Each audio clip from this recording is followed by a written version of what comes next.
Milênios de desenvolvimento caminham com você quando você carrega uma moeda no seu bolso. Lá atrás, no início, eram as próprias mercadorias que serviam de parâmetro de troca. Ou seja, você produzia algodão, eu produzia trigo. Nós trocávamos mercadorias. Houve um tempo em que as trocas de mercadorias eram feitas diretamente, sem nenhuma referência externa de valor. Ou seja, se uma pessoa produzia algodão e outra trigo, elas trocavam as suas mercadorias e a equivalência entre elas era negociada a cada transação. À medida que as transações comerciais foram se intensificando, este modelo se tornou inviável. Então, algumas mercadorias passaram a fazer o papel de moeda, como o sal e o gado.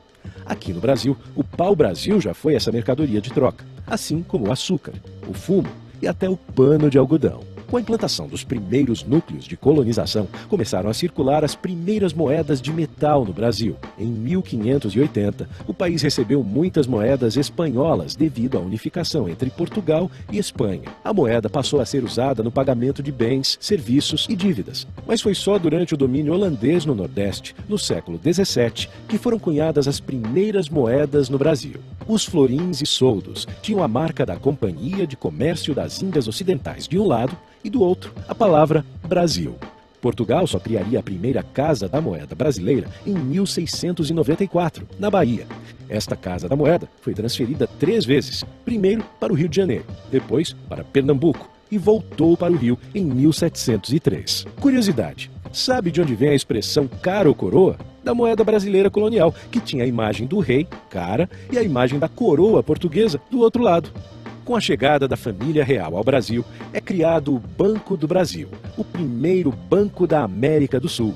E lá foram emitidos os primeiros bilhetes, que depois se tornaram as cédulas atuais. Em 1835, Brasil independente, o Tesouro Nacional passou a emitir o papel moeda e manda fabricar as cédulas na Inglaterra. Posteriormente, por conta da extensão do Brasil, bancos particulares também foram autorizados a emitirem papel moeda, o que iria gerar uma grave crise financeira por conta da grande quantidade de bancos emissores em 1896. Novamente, o Tesouro Nacional passou a ser o único responsável pela emissão de cédulas. Mais tarde, em 1964, o Banco Central substituiu o Tesouro Nacional como emissor de dinheiro brasileiro. E no século XX, a produção das moedas se destinou primordialmente ao uso como troco, com novas ligas de metal para aumentar a durabilidade e reduzir os custos de fabricação. De 1942 até hoje, tivemos 7 padrões monetários diferentes. Começamos com o Cruzeiro, que tinha 56 tipos diferentes de cédulas.